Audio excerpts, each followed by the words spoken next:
Don Quixote Chapter 22. Said Hamid Benengeli, the Arab and Manchegan author, relates in this most grave, high-sounding, minute, delightful, and original history that after the discussion between the famous Don Quixote of La Mancha and his squire Sancho Panza, which is set down at the end of chapter 21, Don Quixote raised his eyes and saw coming along the road he was following some dozen men on foot strung together by the neck, like beads on a great iron chain, and all with manacles on their hands. With them there came also 2 men on horseback and 2 on foot. Those on horseback with wheel-lock muskets, those on foot with javelins and swords, and as soon as Sancho saw them he said, "That is a chain of galley slaves, on the way to the galleys by force of the king's orders." "How by force?" asked Don Quixote. "Is it possible that the king uses force against anyone?" "I do not say that," answered Sancho, "but that these are people condemned for their crimes to serve by force in the king's galleys." "In fact," replied Don Quixote, "however it may be, these people are going where they are taking them by force, and not of their own will." "Just so," said Sancho. "Then if so," said Don Quixote, "here is a case for the exercise of my office, to put down force and to succor and help the wretched." "Recollect, your worship," said Sancho, "justice, which is the king himself, is not using force or doing wrong to such persons, but punishing them for their crimes." The chain of galley slaves had by this time come up, and Don Quixote in very courteous language asked those who were in custody of it to be good enough to tell him the reason or reasons for which they were conducting these people in this manner. One of the guards on horseback answered that they were galley slaves belonging to his majesty, that they were going to the galleys, and that was all that was to be said and all he had any business to know. "Nevertheless," replied Don Quixote, "I should like to know from each of them separately the reason of his misfortune." To this he added more to the same effect to induce them to tell him what he wanted so civilly that the other mounted guard said to him, "Though we have here the register and certificate of the sentence of every one of these wretches, this is no time to take them out or read them. Come and ask themselves, they can tell if they choose, and they will, for these fellows take a pleasure in doing and talking about rascalities." With this permission, which Don Quixote would have taken even had they not granted it, he approached the chain and asked the first for what offences he was now in such a sorry case. He made answer that it was for being a lover. "For that only," replied Don Quixote. "Why, if for being lovers they send people to the galleys, I might have been rowing in them long ago." "The love is not the sort your worship is thinking of," said the galley slave. "Mine was that I loved a washerwoman's basket of clean linen so well, and held it so close in my embrace, that if the arm of the law had not forced it from me, I should never have let it go of my own will to this moment. I was caught in the act, there was no occasion for torture, the case was settled, they treated me to 100 lashes on the back, and 3 years of gurapas besides, and that was the end of it." "What are gurapas?" asked Don Quixote. "Gurapas are galleys," answered the galley slave, who was a young man of about 24, and said he was a native of Piedrahita. Don Quixote asked the same question of the second, who made no reply, so downcast and melancholy was he, but the first answered for him and said he, "Sir, goes as a canary, I mean as a musician and a singer." "What?" said Don Quixote, "for being musicians and singers are people sent to the galleys too?" "Yes, sir," answered the galley slave, "for there is nothing worse than singing under suffering." "On the contrary, I have heard say," said Don Quixote, "that he who sings scares away his woes." "Here it is the reverse," said the galley slave, "for he who sings once weeps all his life."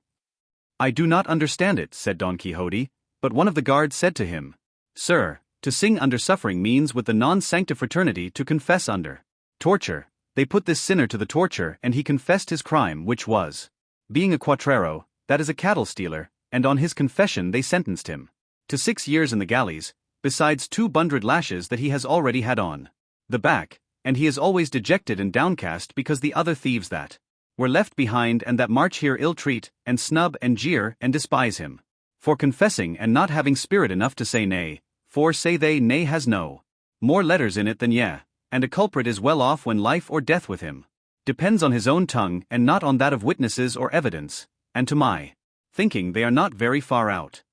"And I think so too," answered Don Quixote. Then passing on to the third he asked him what he had asked the others, and the man answered very readily and unconcernedly, "I am going for 5 years to their ladyships the gurapas for the want of 10 ducats. I will give 20 with pleasure to get you out of that trouble, said Don Quixote.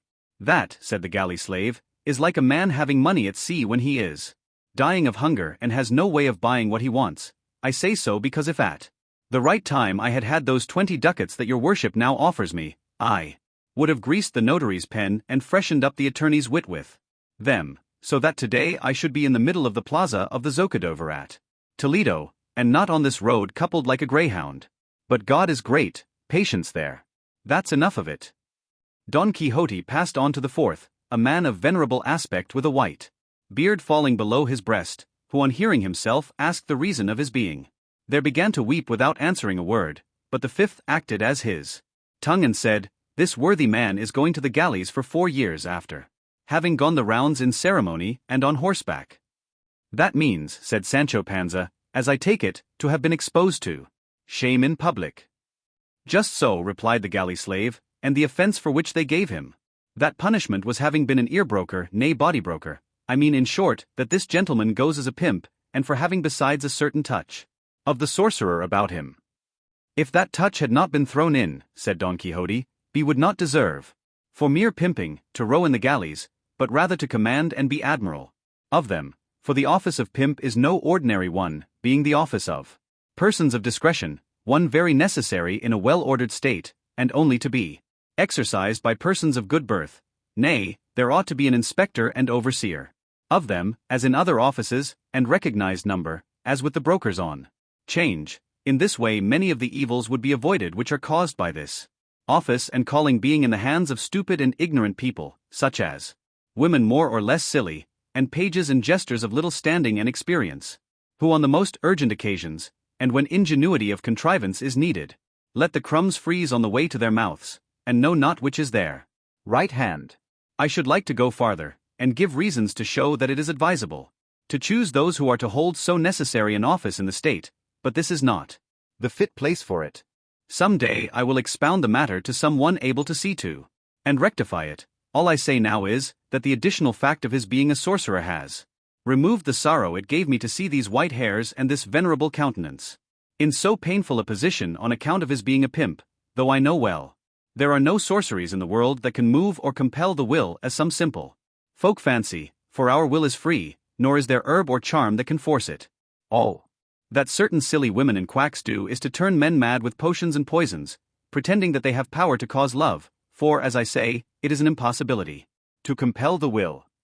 It is true, said the good old man, and indeed, sir, as far as the charge of sorcery goes I was not guilty. As to that of being a pimp I cannot deny it, but I never thought I was doing any harm by it, for my only object was that all the world should enjoy itself and live in peace and quiet, without quarrels or troubles, but my good intentions were unavailing to save me from going where I never expect to come back from, with this weight of years upon me and a urinary ailment that never gives me a moment's ease. And again he fell to weeping as before, and such compassion did Sancho feel for him that he took out a reel of 4 from his bosom and gave it to him in alms. Don Quixote went on and asked another what his crime was, and the man answered, with no less but rather much more sprightliness than the last one, I am here because I carried the joke too far with a couple of cousins of mine, and with a couple of other cousins who were none of mine. In short, I carried the joke so far with them all that it ended in such a complicated increase of kindred that no accountant could make it clear. It was all proved against me, I got no favor, I had no money, I was near having my neck stretched, they sentenced me to the galleys for 6 years, I accepted my fate, it is the punishment of my fault, I am a young man, let life only last, and with that all will come right. If you, sir, have anything wherewith to help the poor, God will repay it to you in heaven, and we on earth will take care in our petitions to him to pray for the life and health of your worship, that they may be as long and as good as your amiable appearance deserves.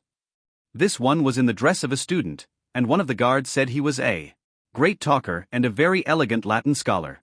Behind all these there came a man of 30, a very personable fellow, except that when he looked, his eyes turned in a little one towards the other. He was bound differently from the rest, for he had to his leg a chain so long that it was wound all round his body, and 2 rings on his neck, one attached to the chain, the other to what they call a keep friend or friend's foot, from which hung 2 irons reaching to his waist with 2 manacles fixed to them, in which his hands were secured by a big padlock, so that he could neither raise his hands to his mouth nor lower his head to his hands. Don Quixote asked why this man carried so many more chains than the others. The guard replied that it was because he alone had committed more crimes than all the rest put together, and was so daring and such a villain, that though they marched him in that fashion they did not feel sure of him, but were in dread of his making his escape. What crimes can he have committed, said Don Quixote, if they have not deserved a heavier punishment than being sent to the galleys? He goes for 10 years, replied the guard, which is the same thing as civil death, and all that need be said is that this good fellow is the famous Gines de Passamonte, otra vez quelet Ginesilo de Parapilla. Gently, Señor Commissary, said the galley slave at this, let us have no fixing of names or surnames. My name is Gines, not Ginesillo, and my family name is Passamont, not Parapilla as you say. Let each one mind his own business, and he will be doing enough. Speak with less impertinence, master thief of extra measure, replied the commissary, if you don't want me to make you hold your tongue in spite of your teeth. It is easy to see, returned the galley slave, that man goes as God pleases. But someone shall know some day whether I am called Ginesillo de Parapilla or not. Don't they call you so, you liar?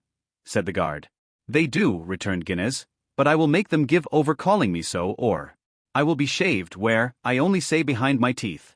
If you, sir, have anything to give it to us at once, and God speed you, for you are becoming tiresome with all this inquisitiveness about the lives of others. If you want to know about mine, let me tell you I am Gines de Passamont, whose life is written by these fingers. He says true, said the commissary, for he has himself written his story as grand as you please, and has left the book in the prison in pawn for 200 reals. And I mean to take it out of pawn, said Gines, though it were in for 200 ducats. Is it so good? Said Don Quixote. So good is it, replied Gines, that a fig for Lazarillo de Tormes, and all of that kind that have been written, or shall be written compared with it, all I will say about it is that it deals with facts, and facts so neat and diverting that no lies could match them. And how is the book entitled? Asked Don Quixote. The Life of Gines de Passamont, replied the subject of it. And is it finished? Asked Don Quixote. How can it be finished, said the other, when my life is not yet finished? All that is written is from my birth down to the point when they sent me to the galleys this last time. Then you have been there before? Said Don Quixote. In the service of God and the king, I have been there for 4 years before now, and I know by this time what the biscuit and courbash are like, replied Gines. And it is no great grievance to me to go back to them, for there I shall have time to finish my book. I have still many things left to say, and in the galleys of Spain there is more than enough leisure, though I do not want much for what I have to write, for I have it by heart. You seem a clever fellow, said Don Quixote. And an unfortunate one, replied Gines, for misfortune always persecutes good wit. It persecutes rogues, said the commissary. I told you already to go gently, master commissary, said Passamont. There lordships yonder never gave you that staff to ill-treat us wretches here, but to conduct and take us where his majesty orders you, if not, by the life of never mind dash. It may be that some day the stains made in the inn will come out in the scouring. Let everyone hold his tongue and behave well and speak better, and now let us march on, for we have had quite enough of this entertainment. The commissary lifted his staff to strike Passamont in return for his threats. But Don Quixote came between them, and begged him not to ill-use him, as it was not too much to allow one who had his hands tied to have his tongue a trifle free.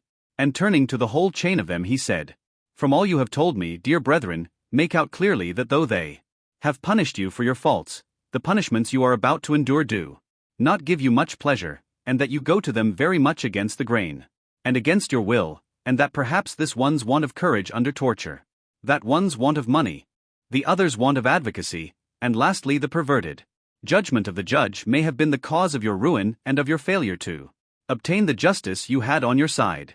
All which presents itself now to my mind, urging, persuading, and even compelling me to demonstrate in your case the purpose for which heaven sent me into the world and caused me to make profession of the order of chivalry to which I belong, and the vow I took therein to give aid to those in need and under the oppression of the strong.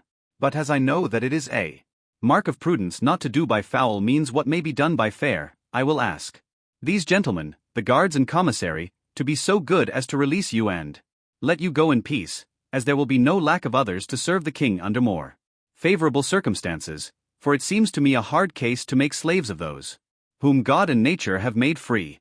Moreover, sirs of the guard, added Don Quixote, these poor fellows have done nothing to you, let each answer for his own sins yonder. There is a God in heaven who will not forget to punish the wicked or reward the good, and it is not fitting that honest men should be the instruments of punishment to others, they being therein no way concerned. This request I make thus gently and quietly, that if you comply with it, I may have reason for thanking you, and if you will not voluntarily, this lance and sword together, with the might of my arm shall compel you to comply with it by force. Nice nonsense, said the commissary, a fine piece of pleasantry he has come out with at last. He wants us to let the king's prisoners go, as if we had any authority to release them, or he to order us to do so.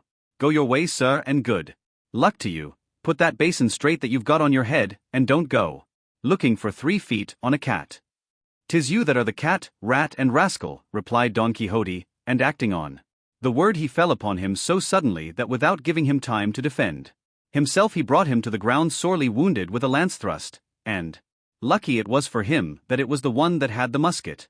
The other guards stood thunderstruck and amazed at this unexpected event, but recovering presence of mind, those on horseback seized their swords, and those on foot their javelins, and attacked Don Quixote, who was waiting for them with great calmness, and no doubt it would have gone badly with him if the galley slaves, seeing the chance before them of liberating themselves, had not effected it by contriving to break the chain on which they were strung. Such was the confusion, that the guards, now rushing at the galley slaves who were breaking loose, now to attack Don Quixote, who was waiting for them, did nothing at all that was of any use. Sancho, on his part, gave a helping hand to release Gines de Passamont, who was the first to leap forth upon the plain free and unfettered, and who, attacking the prostrate commissary, took from him his sword and the musket, with which, aiming at one and leveling at another, he, without ever discharging it, drove every one of the guards off the field, for they took to flight, as well to escape Passamont's musket, as the showers of stones the now released galley slaves were raining upon them. Sancho was greatly grieved at the affair, because he anticipated that those who had fled would report the matter to the Holy Brotherhood, who at the summons of the alarm bell would at once sally forth in quest of the offenders, and he said so to his master, and entreated him to leave the place at once, and go into hiding in the sierra that was close by. That is all very well, said Don Quixote, but I know what must be done now. And calling together all the galley slaves, who were now running riot and had stripped the commissary to the skin, he collected them round him to hear what he had to say, and addressed them as follows: to be grateful for benefits received is the part of persons of good birth, and one of the sins most offensive to God is ingratitude. I say so because, sirs, ye have already seen by manifest proof the benefit ye have received of me, in return for which I desire, and it is my good pleasure that, laden with that chain which I have taken off your necks, ye at once set out and proceed to the city of El Toboso, and there present yourselves before the Lady Dulcinea del Toboso, and say to her that her knight, he of the rueful countenance, sends to commend himself to her, and that ye recount to her in full detail all the particulars of this notable adventure, up to the recovery of your longed for liberty, and this done ye may go where ye will, and good fortune attend you. Gines de Passamont made answer for all, saying, that which you, sir, our deliverer, demand of us, is of all impossibilities the most impossible to comply with, because we cannot go together along the roads, but only singly and separate, and each one his own way, endeavoring to hide ourselves in the bowels of the earth, to escape the Holy Brotherhood, which, no doubt, will come out in search of us. What your worship may do, and fairly do, is to change this service and tribute as regards the Lady Dulcinea del Toboso for a certain quantity of Ave Marias and Credos, which we will say for your worship's intention, and this is a condition that can be complied with by night as by day, running or resting, in peace or in war. But to imagine that we are going now to return to the fleshpots of Egypt, I mean, to take up our chain and set out for El Toboso, is to imagine that it is now night, though it is not yet 10 in the morning, and to ask this of us is like asking pears of the elm tree. Then by all that's good, said Don Quixote, now stirred to wrath, Don son of a bitch, Don Ginesillo de Parapillo, or whatever your name is, you will have to go yourself alone, with your tail between your legs and the whole chain on your back. Passamont, who was anything but meek, being by this time thoroughly convinced that Don Quixote was not quite right in his head as he had committed such A vagary as to set them free, finding himself abused in this fashion, gave the wink to his companions, and falling back they began to shower stones on Don Quixote at such a rate that he was quite unable to protect himself with his buckler. And poor Rocinante no more heeded the spur than if he had been made of brass. Sancho planted himself behind his ass, and with him sheltered himself from the hailstorm that poured on both of them. Don Quixote was unable to shield himself so well but that more pebbles than I could count struck him full on the body with such force that they brought him to the ground, and the instant he fell the student pounced upon him, snatched the basin from his head, and with it struck 3 or 4 blows on his shoulders, and as many more on the ground, knocking it almost to pieces. They then stripped him of a jacket that he wore over his armor, and they would have stripped off his stockings if his greaves had not prevented them. From Sancho they took his coat, leaving him in his shirt sleeves, and dividing among themselves the remaining spoils of the battle, they went each one his own way, more solicitous about keeping clear of the holy brotherhood they dreaded, than about burdening themselves with the chain, or going to present themselves before the Lady Dulcinea del Toboso. The ass and Rocinante, Sancho and Don Quixote were all that were left upon the spot, the ass with drooping head serious, shaking his ears from time to time as if he thought the storm of stones that assailed them was not yet over. Rocinante stretched beside his master, for he too had been brought to the ground by a stone, Sancho stripped and trembling with fear of the holy brotherhood, and Don Quixote fuming to find himself so served by the very persons for whom he had done so much.